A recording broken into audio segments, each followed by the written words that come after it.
Hello, I'm Dr. Anthony Clark. I'm a professor of Chinese history. And in this series, we'll be talking about the martyr saints of China who died there through mostly the Qing dynasty. Tertullian said that the blood of the martyrs is the seed of the church. History shows that this is largely true. In the West, Catholics often hear of the martyrs of the patristic age. Jesus was a martyr who died on a Roman cross in Jerusalem. St. Peter, the first pope, was crucified upside down on Vatican Hill.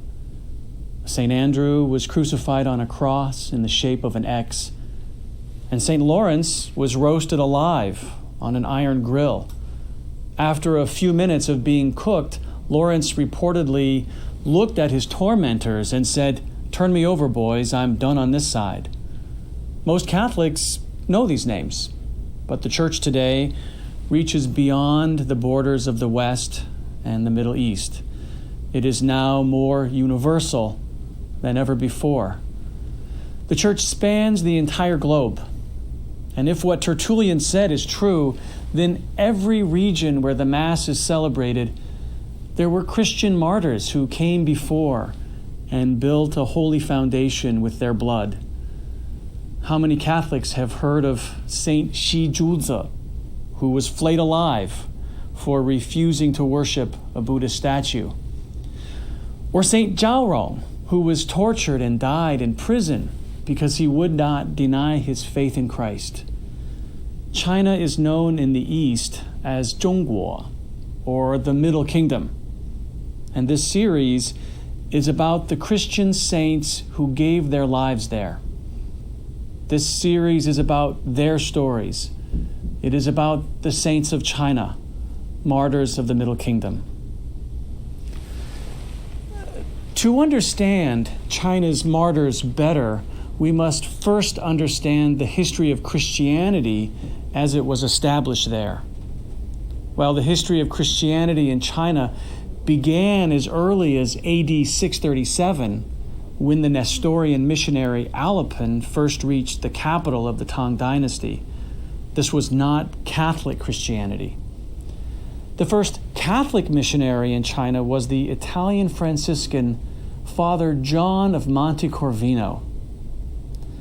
Father John entered the Mongol capital of the Yuan Dynasty in 1293, where he was very warmly greeted by the elderly Kublai Khan.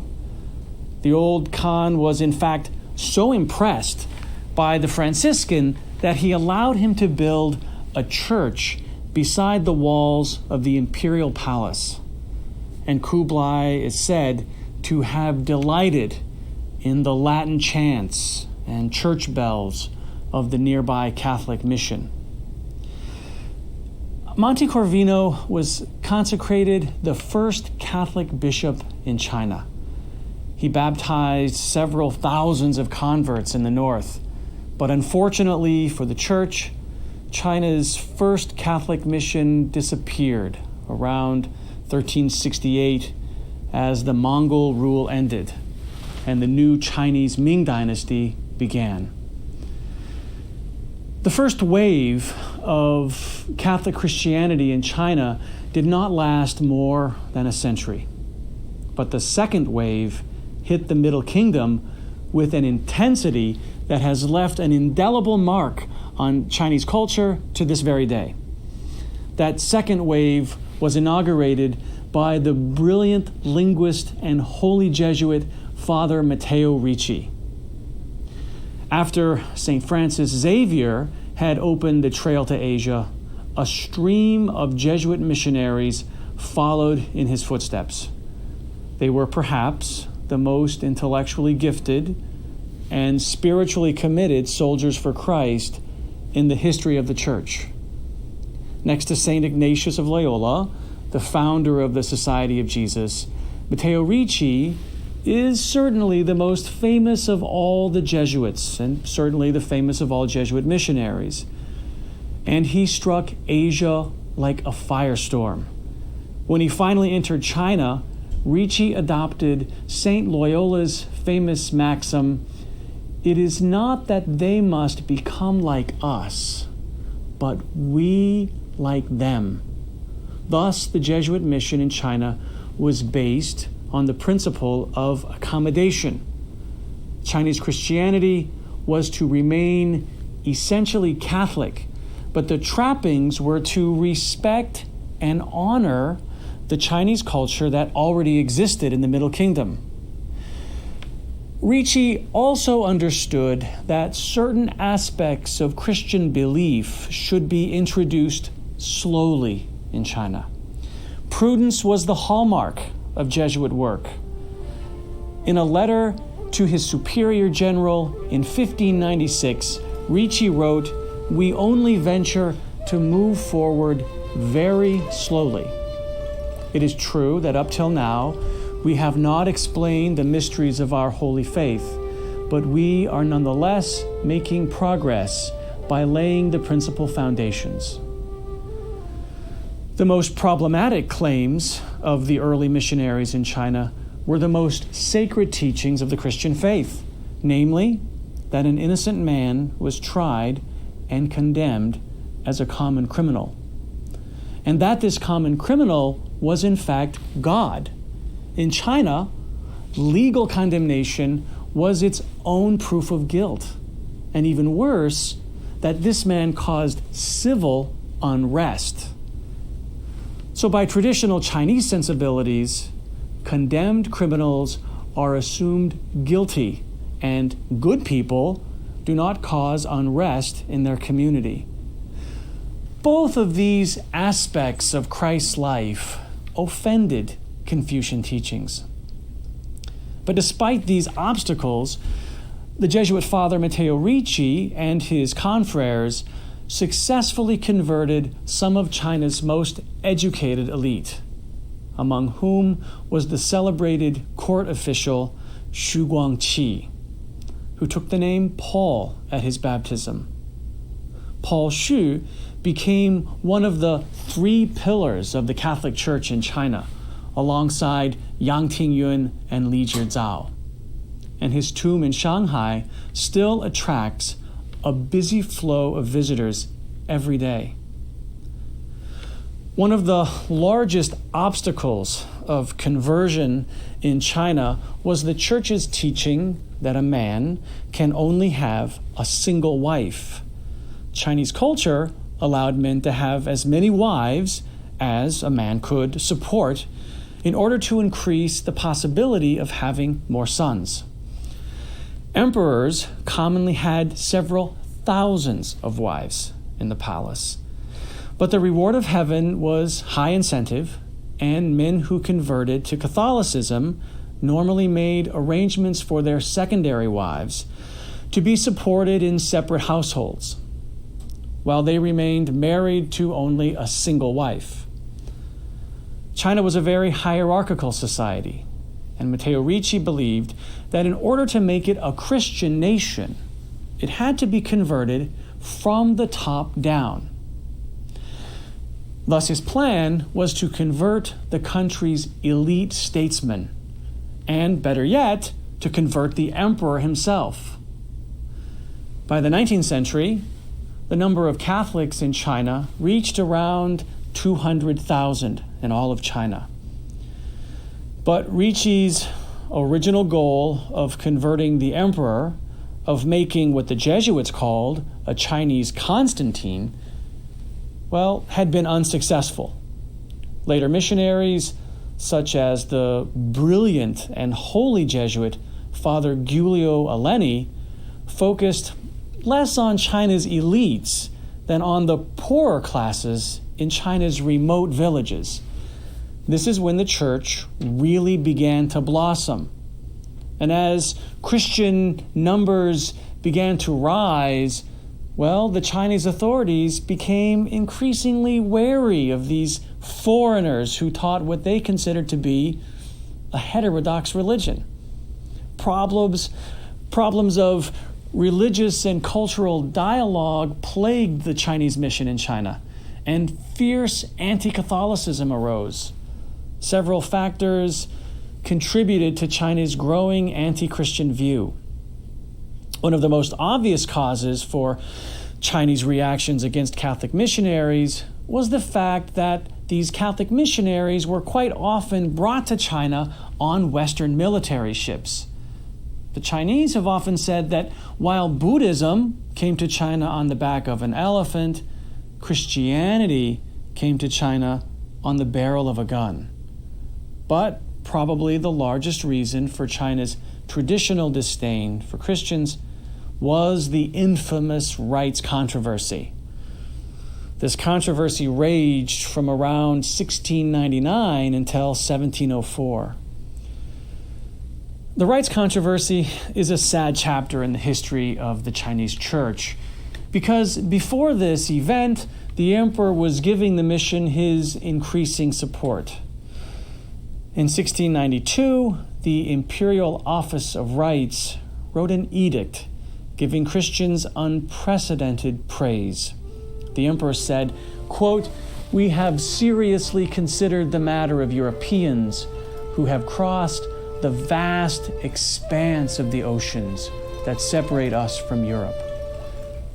They deserved our esteem and gratitude by the outstanding services that they have rendered to us in wars, both civil and foreign, by their unremitting hard work in writing useful and curious books, and by their integrity and their sincere affection for our public good.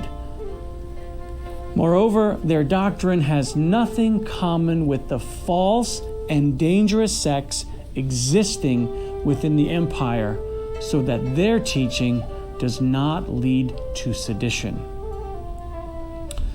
This support was quickly revoked, however, after an internal conflict within the church resulted in missionary policies that seemed, and perhaps were, a rather ignorant attack on Chinese culture. The rights controversy centered on two problems. The first was related to how best to translate Christian terms into Chinese, and the second involved the nature of Chinese ceremonies directed toward dead ancestors and toward Confucius, the master sage who was the founder of Confucianism. These early missionaries had to decide how to translate heaven and God into Chinese. China had never encountered a religion that believed in a creator God, and the closest word for heaven was a common Buddhist term for a place one goes to pay for past wrongdoings before being reincarnated. But the most divisive problem was the question of whether the Confucian practice of venerating deceased ancestors by lying down before their ancestral altar should be allowed. The question of translation was one debated within the missionary community, and it was a hot issue. One Jesuit priest, Father Nicolas Trigault, was driven to his death because of the intensity of these debates. But the second problem was one that hit closer to home for the Chinese. To ignore these ceremonies was to ignore one's obligation to the family. It was considered an unforgivable family insult to neglect these Confucian rites to the dead. The course of Chinese Catholicism abruptly shifted from good to terrible when on November 20th, 1704, Pope Clement XI issued a decree forbidding Chinese Catholics from participating in ceremonies that venerated their ancestors or Confucius. Well, this enraged the emperor and began a series of persecutions against Christians, and previous edicts of toleration were completely overturned. Violent persecutions followed the rights controversy, and many Catholic missionaries and converts were executed in large-scale purges of those who did not continue to practice these ceremonies. This was perhaps the first time in China's history that Chinese Christians felt forced to choose between the commands of their government and the dictates of their faith. By the late 18th century, the Jesuits were expelled from China, and Christians were largely forced to practice their faith in private. Other orders entered China as the Jesuits left, and after a time, Christian churches were again partially tolerated. But this new toleration was temporary. 2 eras of anti-Christian persecution followed: the violent Boxer Uprising in 1900 and the inauguration of the People's Republic of China on October 1st, 1949. Tens of thousands of Chinese Catholics and Western missionaries were imprisoned, tortured, and executed during these 2 eras.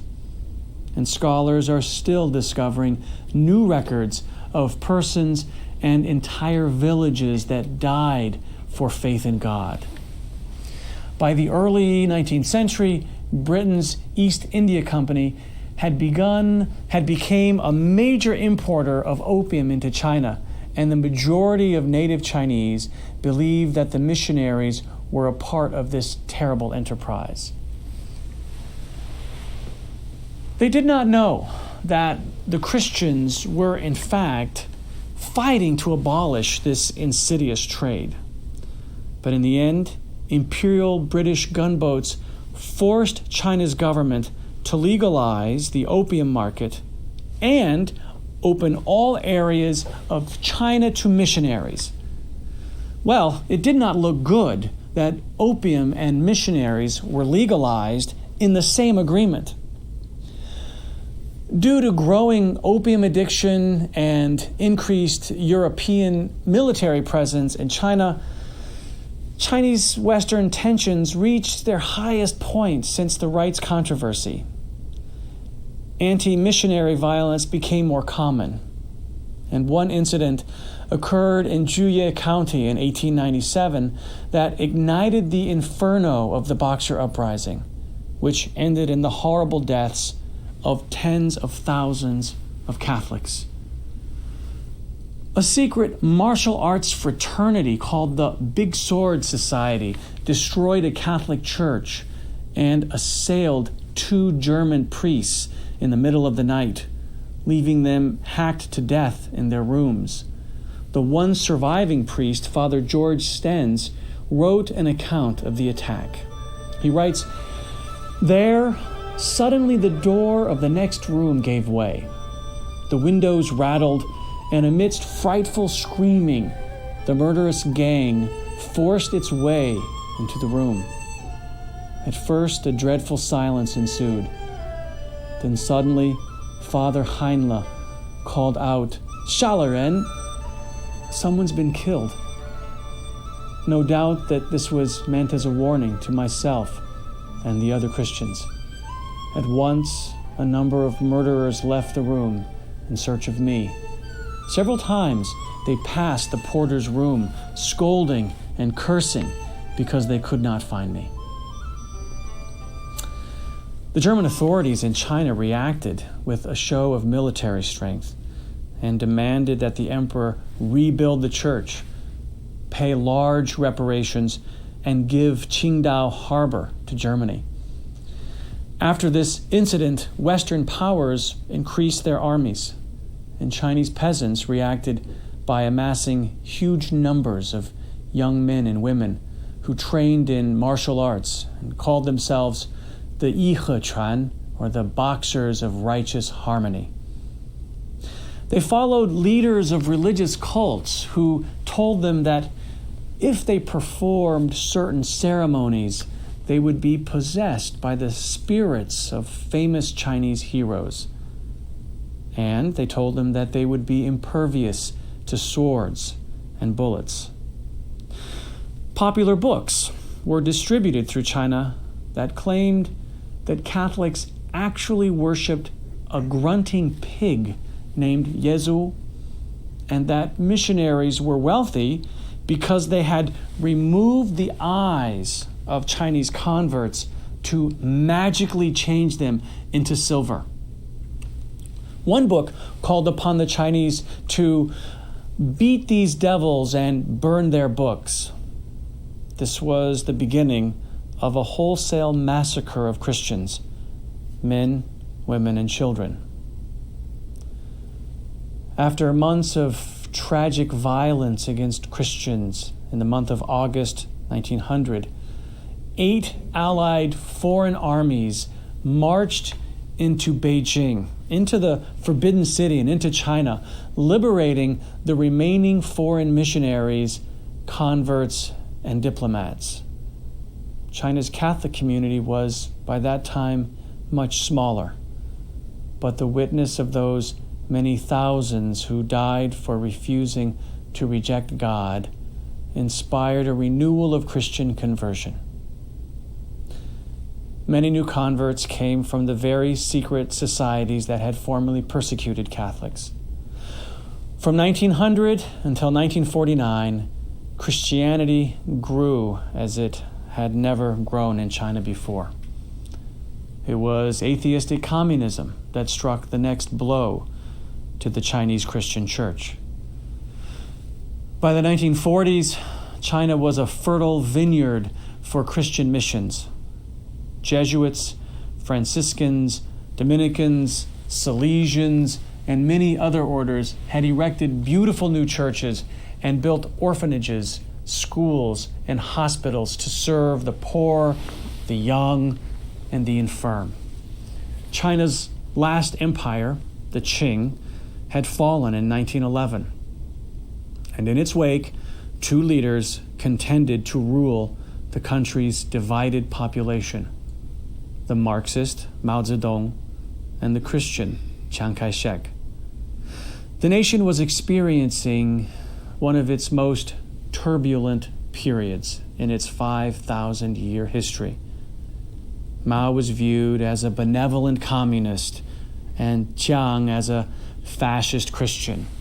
In any case, on October 1st, 1949, Chairman Mao stood at the entrance of Tiananmen Square in Beijing at the Forbidden City and proclaimed the beginning of the People's Republic of China.